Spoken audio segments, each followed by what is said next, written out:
नाश्ते में गांव की आलू पराठा, शहरी बहू का ब्रेड पिज्जा। नाश्ते की टेबल पर बैठा पूरा परिवार चाय के साथ आलू के पराठे खा रहा है और प्रियंका किचन से आलू के पराठे लाई है। मम्मी जी, पापा जी, और पराठे लीजिए ना। हाँ हाँ बहू, लूंगा ही।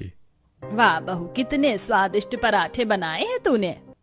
क्या मम्मी, आप क्या भाभी के हाथ के पराठे की तारीफ करती रहती हो? और भाभी, आप आज फिर अपने नाश्ते में ये हैवी पराठे बना दिए। हाँ भाभी, आपकी शादी के 4 से 5 महीने हो चुके हैं, लेकिन आज तक आपने हमें नाश्ते में पराठे के सिवा कुछ और खिलाया ही नहीं। अरे अनीता, तुम कह तो सही रही हो। प्रियंका, कभी कुछ और भी बना लिया करो। चेतन जी, मैं गांव से हूँ और हमारे गांव में रोज सुबह नाश्ते में सब गर्मा गर्म पराठे ही खाते, इसीलिए मेरी भी आदत है सुबह के नाश्ते में पराठा खाने की। भाभी, आई कैन अंडरस्टैंड कि आप गांव से हो, पर भाभी पराठे के सिवा कुछ और भी तो बनाया करो। कल भी हमने पराठे ही खाए थे।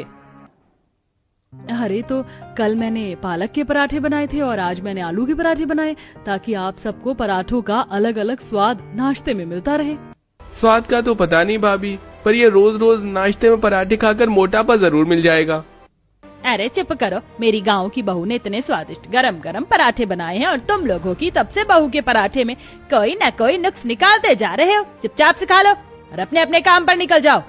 अब अपनी माँ की फटकार सुनकर सभी लोग प्रियंका के हाथ के पराठे खत्म करते हैं और उसके बाद रमेश और अनीता अपने कॉलेज चले जाते हैं और चेतन काम पर चला जाता है, जिसके बाद प्रियंका घर के दूसरे कामों को निपटाने लगती है। शाम को प्रियंका अपने सास ससुर को चाय बनाकर लिविंग हॉल में देने आती है। गंगा और रामदेव जैसे ही चाय की पहली चुस्की लेते हैं कि तभी दरवाजे की डोरबेल बजती है। अरे इस वक्त कौन आ गया हमारे दरवाजे पर? चाय पीना भी दुश्वार हो गया। अरे माँ जी, आप बैठिए, मैं देख कर आती हूँ। प्रियंका दरवाजा खोलती है। दरवाजे पर चेतन के चाचा चाची के बच्चे अंकित और कोमल होते हैं। अरे माँ जी, अंकित और कोमल आए हैं। अब प्रियंका अंकित और कोमल को लेकर लिविंग हॉल में आती है। अंकित कोमल रामदेव और गंगा के पैर छूकर आशीर्वाद लेते हैं। अरे तुम दोनों खुश रहो खुश रहो। वैसे अचानक यहाँ कैसे आना हुआ? वो बड़ी मम्मी, हम दोनों की नौकरी यहीं लग गई है और यहाँ से हमारा खुद का घर काफी दूर पड़ता है, तो हमने सोचा कि हम यहाँ ही रहकर नौकरी कर लें। अरे ये तो बहुत अच्छा सोचा तुम दोनों ने। अगले दिन सुबह प्रियंका रसोई में मूली के पराठे बना रही होती है। चलो, नाश्ते में पराठा बनकर तैयार हो गया, अब खाने की टेबल पर परोस देती हूँ। अब प्रियंका गर्मा गर्म मूली के पराठे डाइनिंग टेबल पर परोसती है। अरे भाभी, ये सुबह सुबह नाश्ते में आपने पराठे क्यों बना दिए? कुछ हल्का बना लेती, जैसे पोहा, उपमा। हाँ, अब इतना हैवी नाश्ता करके हम ऑफिस में काम कैसे करेंगे? इसे खाकर तो हमें सिर्फ नींद आएगी। तुम्हारा तो ये पहला दिन है। सोचो, हम तो ये हैवी पराठे सुबह के नाश्ते में कई महीनों से खाते आ रहे हैं। वैसे भाभी, आज आपने ये किस चीज के पराठे बनाए नाश्ते में? नंद जी, आज मैंने मूली के पराठे बनाए। आप कह रही थी ना कि आपको हैवी हैवी महसूस हो रहा है, इसलिए मैंने मूली के पराठे बनाए। अब नाश्ते में आप मूली के पराठे खाएंगे तो पेट में बनी गैस झटपट खत्म हो जाएगी। प्रियंका, मूली के पराठे कौन खाता है? आलू गोभी मेथी तक तो ठीक था, पर तुम तो जो भी सब्जी देखती हो उसके पराठे ही बना देती हो। अरे इतना भी बुरा नहीं बनाए पराठा, खा ले, पेट का हाजमा ठीक रहेगा। सब मुंह बनाकर खा ही लेते हैं। अब ऐसे ही कुछ दिन गुजरते हैं और एक दिन गंगा लिविंग हॉल में बैठे अपने पति से अपने छोटे बेटे रमेश की शादी की बात करती है। हाँ गंगा, तुम ठीक कह रही हो, रमेश की उम्र अब शादी की हो गई है। इतने में वहां पर अंकित, रमेश, चेतन, कोमल, अनीता आकर खड़े हो जाते हैं। अच्छा, तो छोटे भैया की शादी की बात चल रही है? मेरी शादी का मुझे ही नहीं पता। अरे अभी हम लड़की ढूंढ रहे हैं, अगर लड़की मिल जाती है तो हम तुम्हें बताते ही। अच्छा, वो आपको लड़की नहीं मिली, अब हम आपको बताते हैं कि छोटे भैया के लिए कैसी लड़की चाहिए। ठीक है, बताओ। देखिए माँ, आपने बड़े भैया की शादी गांव की लड़की से तो करवा दी, जो हमारे टाइप की बिल्कुल नहीं है, ना ही हमारे टाइप का खाना बनाती है। इसीलिए अब आप हमारे लिए शहर की भाभी लेकर आइए, जो हमारे खाने पीने को अच्छे तरीके से समझे। हाँ बड़ी मम्मी, अनीता ठीक कहती है। ठीक है, अब जब तुम लोगों की यही राय है तो मैं पंडित जी से कहूंगी कि मेरे छोटे बेटे के लिए शहरी लड़की ही बताएं। अब अगले ही दिन पंडित एक शहरी लड़की का रिश्ता लेकर गंगा के घर पहुंचता है। देखिए गंगा जी, जैसा कि आपने कहा था कि आपको शहरी लड़की का रिश्ता चाहिए, इसलिए मैं वैसी ही लड़की का रिश्ता लेकर आया हूँ। बस थोड़ी सी दिक्कत है, लड़की काम करती है और काम करना भी उसकी मजबूरी है, क्योंकि उसके परिवार में उसके पिता नहीं है। भाई भी छोटा है, इसलिए भाई को पढ़ाने लिखाने और माँ का खर्चा वो अकेले ही उठाती है। कोई बात नहीं, लड़की काम काजी है तो अच्छा ही है। और जब उस लड़की ने अपने पियर को इतने अच्छे से संभाल रखा है तो ससुराल भी अच्छे से ही संभालेगी। अति उत्तम, काफी स्पष्ट विचार हैं। अब अगले दिन रामदेव गंगा लड़की वालों के घर जाते हैं और लड़की देखते हैं। जी, आप लोगों को मेरी बेटी पसंद तो आई ना? हाँ हाँ हाँ, बिल्कुल, बहुत काबिल है आपकी बेटी, जो इतनी सारी जिम्मेदारियों को अकेले ही संभाल लेती है। मुझे तो आपकी बेटी बहुत पसंद है। अब तो बस आप लोग मुहूर्त निकलवाइए, बाकी बातें होती रहेंगी। अब रिश्ता पक्का होने के बाद कुछ ही महीने में गंगा अपने बेटे की शादी पूरे विधि विधान के साथ रिया नाम की लड़की से करवा देती है। आओ बहू, घर के अंदर आओ। अगले दिन सुबह प्रियंका रसोई में हमेशा की तरह अपने पराठे बना रही होती है। तभी शहरी बहू रिया रसोई में आती है, जहां रसोई में चारों तरफ तेल का धुआं धुआं भरा हुआ होता है।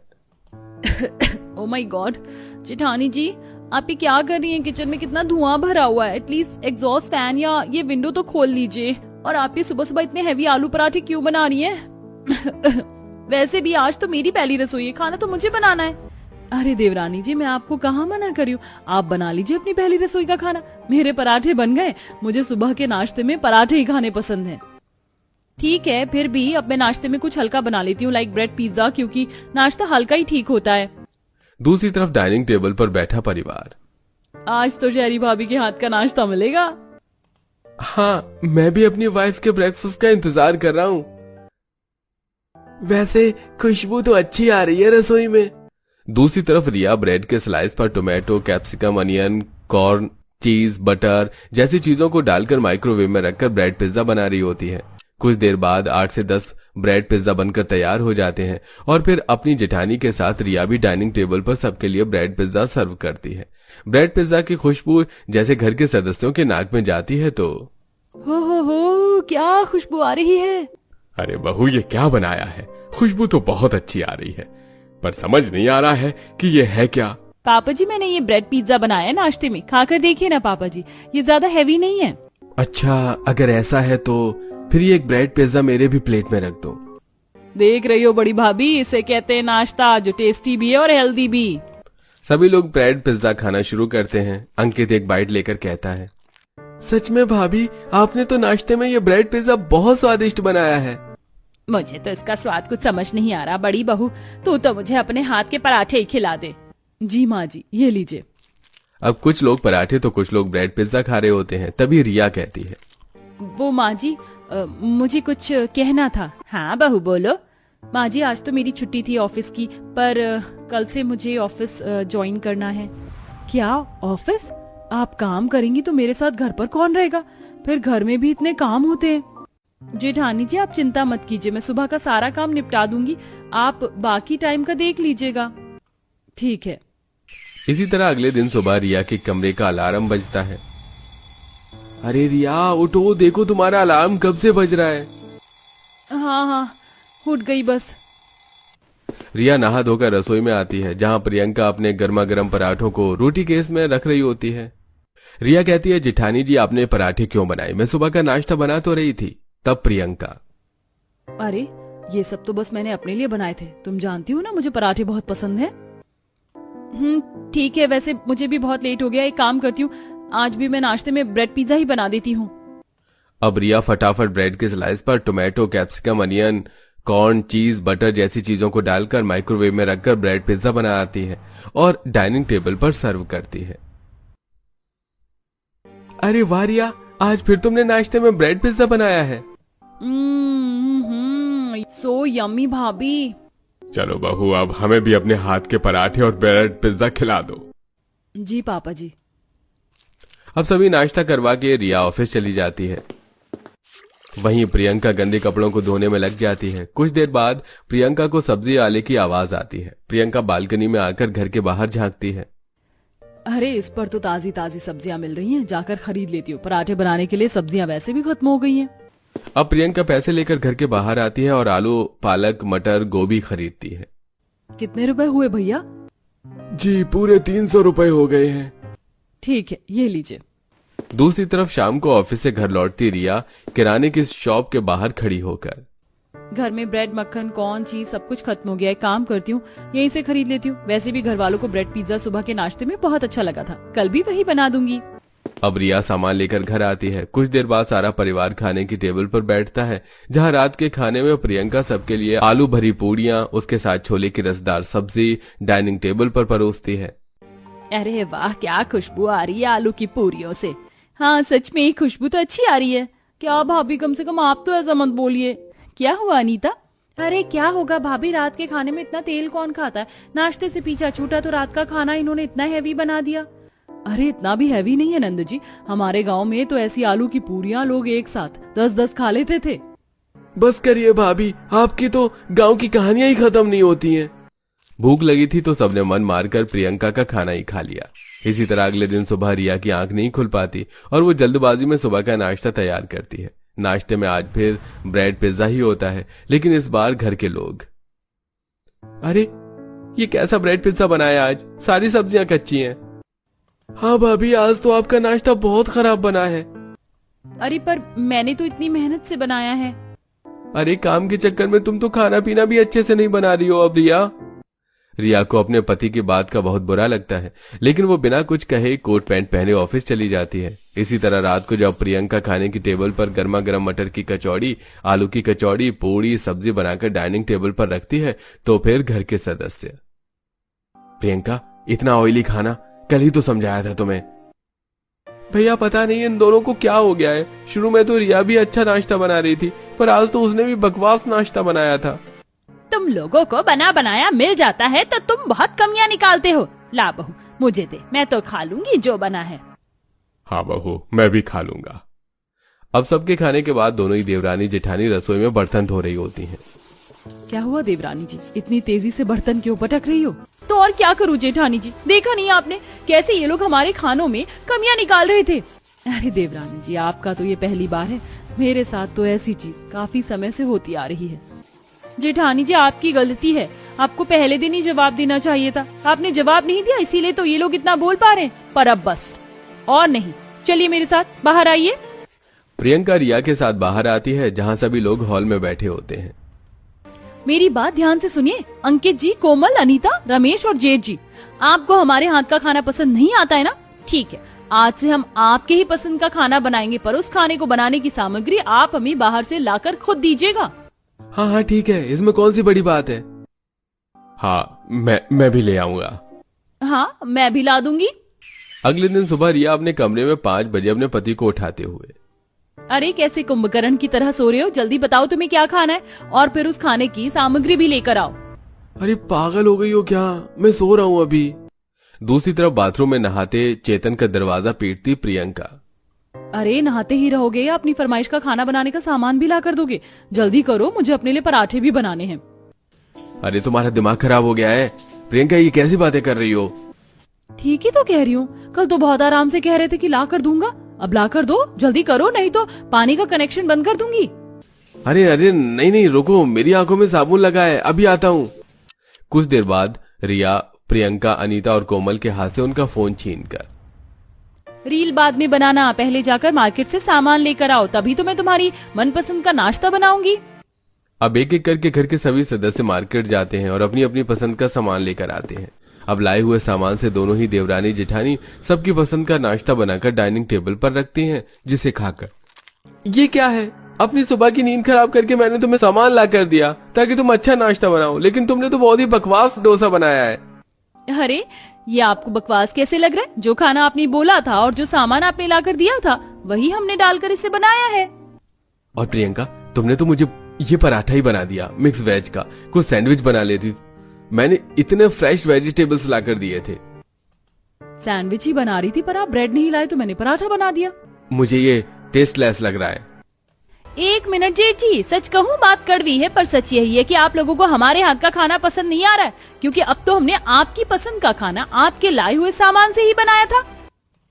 हाँ बहू कह तो सही रही है, इतना मेहनत करने के बाद भी तुम लोग कमियां निकाल रहे हो। माँ जी बस अब बहुत हो गया, हम दोनों देवरानी जेठानी ने अपने खाने की कमियां बहुत सुन ली, इसीलिए आज से हम दोनों ही इन लोगों का खाना नहीं बनाएंगी। आज से ये लोग अपना खाना खुद बनाकर खाएंगे। हाँ हाँ ठीक है, बना लेंगे। अगले दिन सुबह पहली बार अंकित, कोमल, अनीता और चेतन रसोई में आते हैं।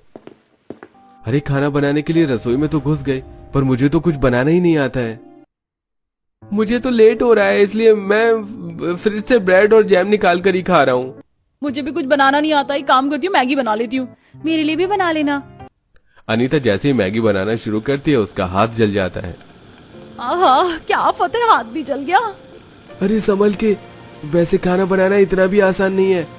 कुछ देर बाद अंकित, रमेश अपने हाथों से ब्रेड को खाते हुए रसोई से बाहर निकल रहे होते हैं। वहीं उनके पीछे से बाउल में मैगी खाती अनीता और कोमल भी निकल रही होती हैं। तभी उनकी नजर अपनी भाभियों पर जाती है जो टेबल पर गर्मा गर्म पराठे और ब्रेड पिज्जा का स्वाद लेकर खा रही होती हैं। वाह बहू, तुम दोनों ने तो ये आलू के पराठे और ये ब्रेड पिज्जा बहुत अच्छा बनाया है। हाँ माँ जी, आज इसका स्वाद कुछ ज्यादा ही अच्छा है। देख रहे हो तुम सब कैसे हमारी भाभियाँ मम्मी पापा के साथ स्वाद ले लेकर ब्रेड पिज्जा और गरम गरम आलू के पराठे खा रही हैं। ऐसे खुशबू तो सच में उस खाने से बहुत अच्छी आ रही है।